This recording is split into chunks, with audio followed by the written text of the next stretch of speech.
Welcome to our aging puzzle. I am your host, Corlette Deveaux. Our show is about aging and how it affects all of us. We will have one on one conversations with guests from all walks of life that have been impacted by life and aging. Whether they are seniors, middle aged, or young, we will bring their inspiring stories to you. We will have the opportunity to listen to stories that will move us all to tears, make us laugh, inspire us, and give us valuable insights on current topics, health problems, and ways to live a healthier, longer life. We look forward to an inspiring time just listening, learning, and connecting with each other. Last month, there was a focus on mental health in minorities. The emphasis on creating more dialogue around mental health has become especially important amid the pandemic when so many Americans have been separated from their loved ones. Our guest this month is none other than Vanessa Charles. She will discuss the issues of mental illness and the ways in which we can all collaborate to combat this worrying illness, particularly when it comes to young people, minorities, and males. Despite attitudes changing, talking about mental health can still be difficult for some people. We understand it is a sensitive subject, but we hope it will help someone and their family. We are here to help. Every month, there will be one guest on our show, and that guest will be on the show for the entire month. We will walk you through their journey week after week. Remember, week one, we will hear the big reveal. What symptoms and diagnosis were they experiencing, and what did they hear from their doctor? How did they respond to the news? We will learn about their emotions, how they felt, and how did their family take the news about their diagnosis. And week two, we will focus on treatment options. My guests will take us through their process to learn about treatment options and how they selected treatment. And week three, we will hear about the actual treatment. Was it effective? Did they have side effects? What was it like? We want to know and share everything with you.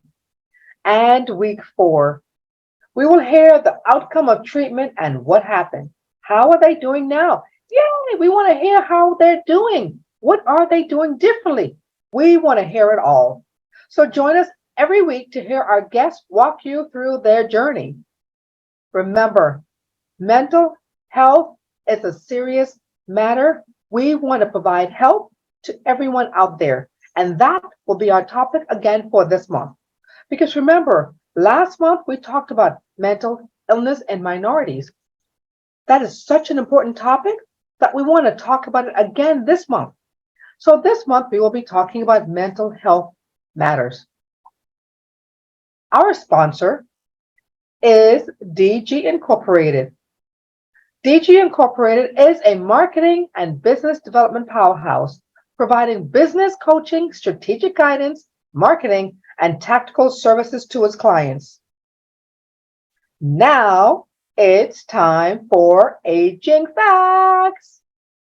We all know that stress is an important part of life.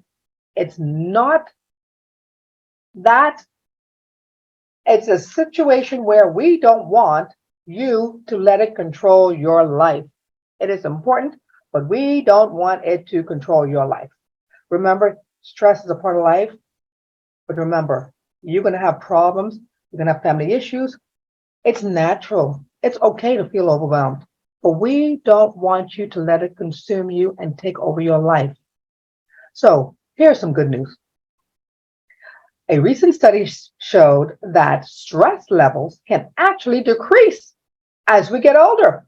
Yay! One good thing about getting older. The study, which was published in Developmental Psychology, suggests that this decrease in stress is due to the different social roles we take on as we age. Yep, as we age, we no longer have to care for our children. We have raised them, they are grown, and now they are having their own family. So we get to enjoy their children with less stress for us as we get older. And remember, when you're younger, You have more responsibilities. But as you get older, we take on less responsibilities. We have more free time so we can enjoy life a little bit more and have less stress. So, our aging fact and tip for today: as you get older, you will reduce your stress, have less stress. So, let's go. Let's go. Release your stress and age gracefully, y'all. Yes, age gracefully. So, remember, this month we said our topic is mental health matters. We were all deeply saddened to hear of the loss of Euphoria star Angus. According to the American Foundation for Suicide Prevention, suicide is the 11th leading cause of death in this country in the United States. Guys, very, very sad. In 2021, an average of 48,183 Americans died by suicide, and there was an estimated 1.7 million suicide attempts. That is horrible. Sadly, there is an increase in the suicide rates, which means that this is a very important conversation that we are having. That's why I have it again for this month. Mental health matters, y'all.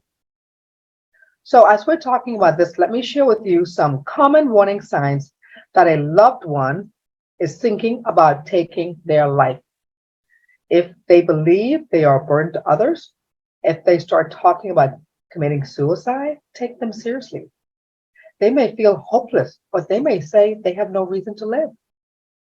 They may even gain means to commit suicide, like buying a gun or start collecting drugs. They may even mention to you that they want to die. This is absolutely serious, y'all. We're going to do something about this. Take it seriously. We urge anyone out there dealing with mental illness to get help. Seek a professional for help, such as counselors. Talk to your doctor. Don't let anyone tell you that this is a negative thing. It's not. It could save your life or the life of a loved one or a friend. Let's look at getting help as an opportunity to get the assistance that you need, that we need to feel better. If you or someone you know is struggling or in crisis, help is available. Call or text 988 or visit 988lifeline.org to get help. We've got to take this seriously. Mental illness is a serious situation that we need to address, and we want to encourage anyone and everyone who is experiencing any mental issues to please get help. Our guest this month is none other than Vanessa Charles. Vanessa Charles is a licensed psychotherapist in the state of Florida and the clinical director of the Circle of Wellness. She helps individuals and healthy families overcome psychological barriers, life circumstances, and other crises that challenge their daily lives through counseling. She provides counseling. She has experience and she brings a compassionate approach, y'all.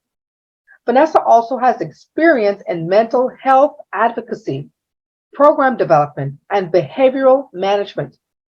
Her niche is providing services to individuals experiencing anxiety or depression. If you're experiencing anxiety or depression, Vanessa can help you if you are in the state of Florida. This week, Vanessa and I will talk about symptoms and diagnosis to look for in mental illness.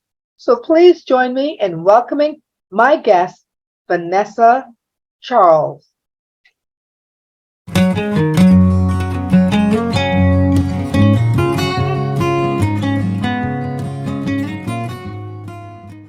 I'm doing great. Thank you so much for having me. And thank you so much for providing this safe space and having this conversation.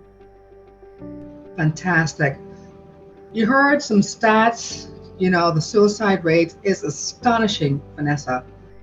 You know, We just had the sad news about that young man, 25 years old, Angus, who committed suicide. Astonishing, unbelievable, unreal, scary.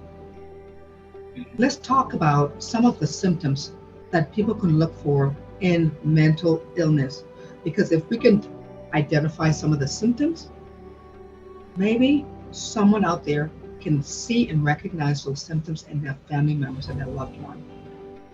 Tell us about the symptoms, Vanessa. What are some of the symptoms?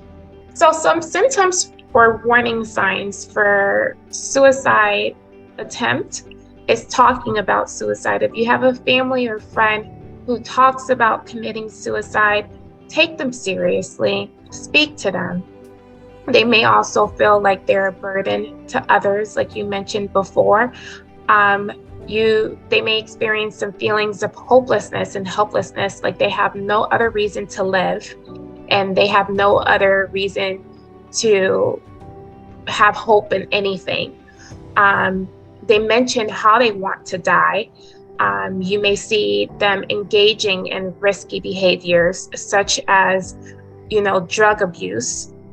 They begin to isolate themselves from their family and friends.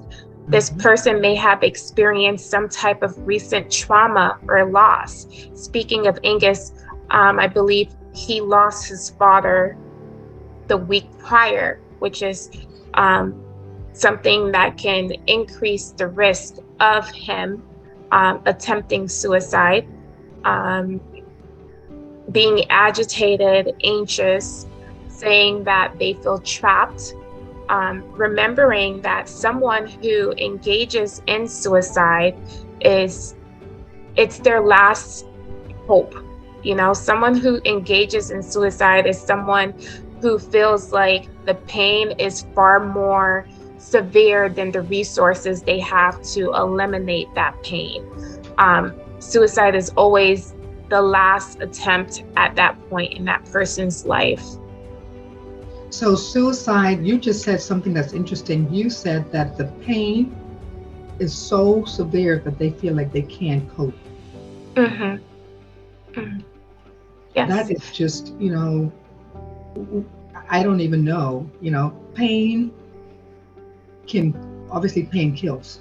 Mm-hmm. This is part of the reason why people take pain pills, because they can't deal with the pain.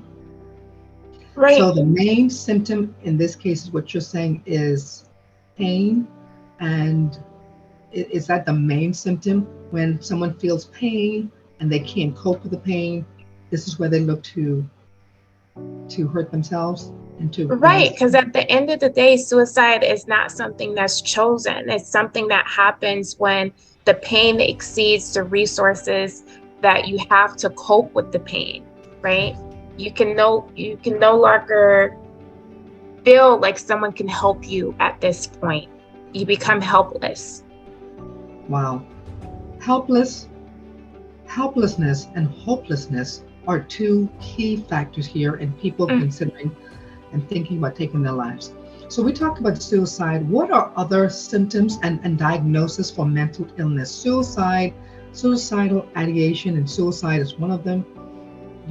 For those out there that are not thinking about suicide, but just going through mental illness, what are some other symptoms that a loved one can look for? And what are the diagnoses that go along with those symptoms? Some of the most common diagnoses that we see that individuals also engage in suicidal ideation is drug alcohol abuse is number one. This person may be experiencing an eating disorder. Suicide is the second leading cause when it comes to eating disorder.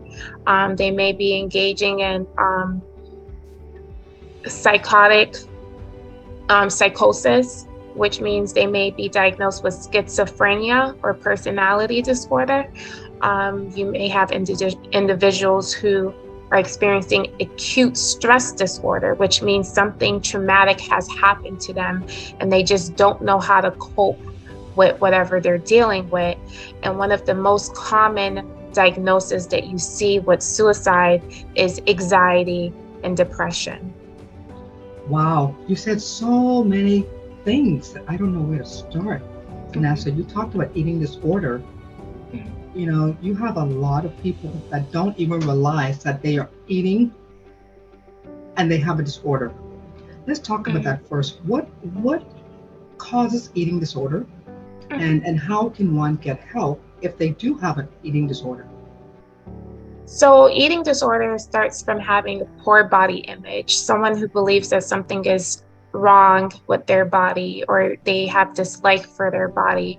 So some common eating disorder is anorexic, someone who starves themselves and want to appear skinnier or slimmer. Then you have bulimia, someone who throws up.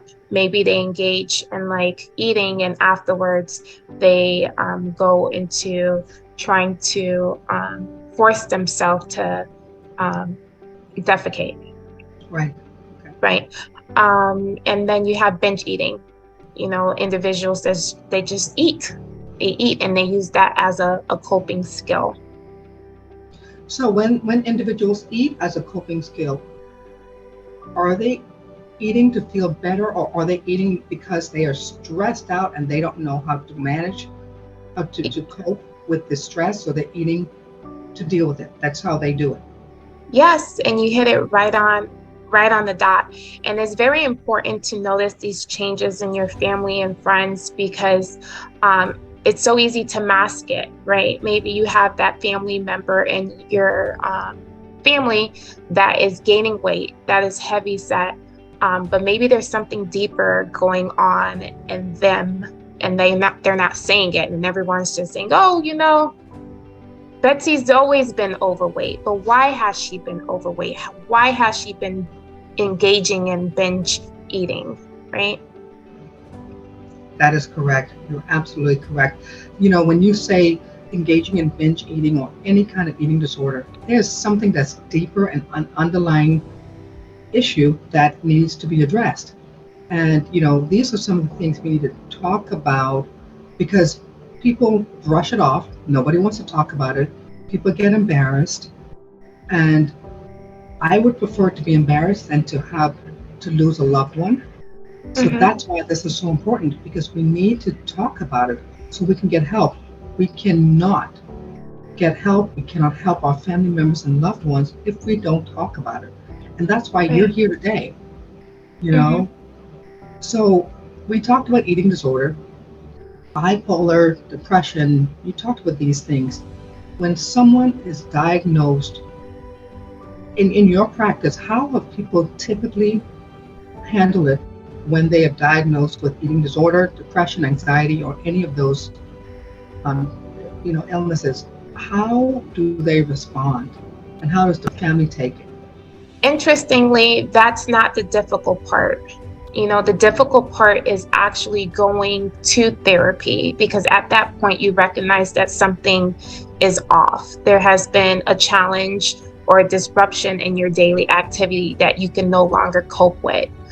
So when there is a diagnosis, I think at that point of services, you come to terms that something is, off.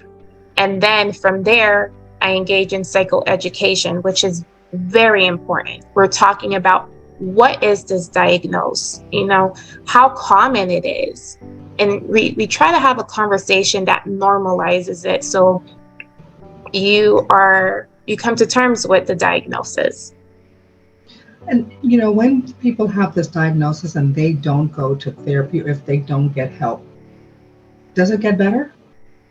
It does not get better. And that's when we start to see symptoms like suicidal ideation. That's where that comes from, when it goes untreated. Absolutely. And I asked that question because I do want to get this message out to people out there. Nothing is going to change if you don't get help. You have to take one foot in front of the other and take a chance and go and get help. We are going to talk with Vanessa about different options for help. Vanessa, in your practice, you focus heavily on anxiety and depression. Do you see anxiety and depression more in the younger folks, middle age, or older folks? Okay, let's talk more about that. Your diagnosis for these two types of diseases. Do you see them young? What age groups do you see them in typically? Typically, in my practice, is middle-aged individuals that are coming in and getting the diagnosis. But again, too, I'm seeing that that age group is the age group that is seeking therapy the most. So, that information could be incorrect, because what if it is happening in a different age group, but they're not getting diagnosed and that's not being documented? Absolutely, absolutely. You have um, suicide rates increasing significantly in the last few years. And it's really not just in the older folks, it's more so in the younger folks, which is absolutely scary because they are our future. Mhm. Can you give some suggestions here on what they can do to take that first step to go and seek help and just start you know, talking to someone? Can you give some suggestions here? I In my experience working with the younger population, the approach of group therapy seems to work. Because very often when you talk about depression, anxiety, or when you talk about these eating disorders, they feel alone. They feel like they are the only people who are going through whatever they are going through. So when you put them in a support group environment, they now have a tribe. They now have people who are experiencing what they're experiencing in different levels, right? Maybe someone is in the beginning part where they're trying to seek assistance. Maybe someone is in the middle where they're engaging in services. Maybe someone is at the end where they have completed services and they are feeling better. Each person and each part of their journey is going to motivate someone. I love that. Each person will motivate someone because they all in different uh, areas of their journey. And I think that's spot on. I love that suggestion. The younger Mhm. folks should consider group sessions, group therapy. Fantastic, fantastic advice. I think that's amazing. So we're talking to Vanessa Charles, a licensed psychotherapist, licensed in the state of Florida, about mental health. Because remember, y'all, mental health matters. We are speaking to her about this very important topic. As you heard, we had a young man by the name of Angus commit suicide recently, which is very, very sad. We don't want to lose any more young folks. We don't want to lose anyone else to Mhm. suicide. So we are doing our best to help provide education and opportunities to get help. If you or anyone that you know is having mental illness or symptoms of mental illness or any type of mental illness issue, do not believe anyone when they tell you it's negative. Do not believe them. You are not alone. Get help. Vanessa, please tell them if are you available if anyone has questions, where can they reach you, Vanessa? Yes. So not only am I a psychotherapist, I am a mental health advocate. So if you reach out to me and I'm unable to assist you, I will find out who is able to assist you, because I'm a strong advocate when it comes to mental health. And if you want to contact me, you can reach me personally on my cell phone, or you can go on my website, which is www.circleofwellnesstherapy.com, where you will be able to find all my social media panels along with my email address and my phone number. Thank you so much. Vanessa Charles, thank you for providing your expertise and your professional opinion and sharing information about mental health. We will see you next week, where you will provide additional information on mental health as well as treatment options for varying diseases. Thank you, Vanessa. Thank you so much for having me, and thank you for making this a normal conversation. Thank you so much, Vanessa. You were incredible, outstanding. We appreciate you. Now, let's look at habits to live longer and live better. We recommend doing 4 things. 1, proper diet, taking care of your body and eating well can help you feel much better, can help you be mentally strong, and it can help you improve your mood. 2, regular exercise. According to one study, modest exercise can boost your mood within 5 minutes because physical exertion releases endorphins, and endorphins help you to feel better. Number 3, reduce your stress. Going outside can be beneficial if you are experiencing depressive thoughts or simply need to recharge. Go outside. It's going to make you feel better. 4, socialization. Get a friend, talk to a friend. We all need friends. We all do. Develop and maintain good relationships, and they will help you feel better and make you laugh, which is a good thing for your overall well being. Remember, to live longer and live better, you want to do these things: proper diet, regular exercise, reduce stress, and socialization, because doing these things will have a positive impact on your overall health and well being and will help you live longer and live better. Remember, our topic for this month was mental health matters. To learn more about mental illness, visit National Alliance on Mental Illness at nami.org. And remember, our guest, Vanessa Charles, psychotherapist, is licensed in the state of Florida. If you want to contact her, you can visit her website at circleofwellnesstherapy.com. And don't forget, our guest, Vanessa Charles, will be with us all month. Next week, she will be talking about types of treatment options for various diagnoses. This is important, y'all. So tune in next week. Our show airs Fridays at 8 p.m. and you can watch the show on DG Incorporated YouTube channel. To learn more about our sponsor, DG Incorporated, you can visit them at DeVoeGroup.com. Well, folks, mental health matters. We want to see you next week, where we will be talking with our guest, Vanessa Charles, licensed psychotherapist, about mental health matters. We will see you next week. Thank you so much, Vanessa. We will see you all. Voila. Thank you for joining us. I'm Kevin Harrington, an original shark from Shark Tank. DG Incorporated provides coaching services to help entrepreneurs open and grow assisted living facilities and build economic wealth. Visit their website to learn more.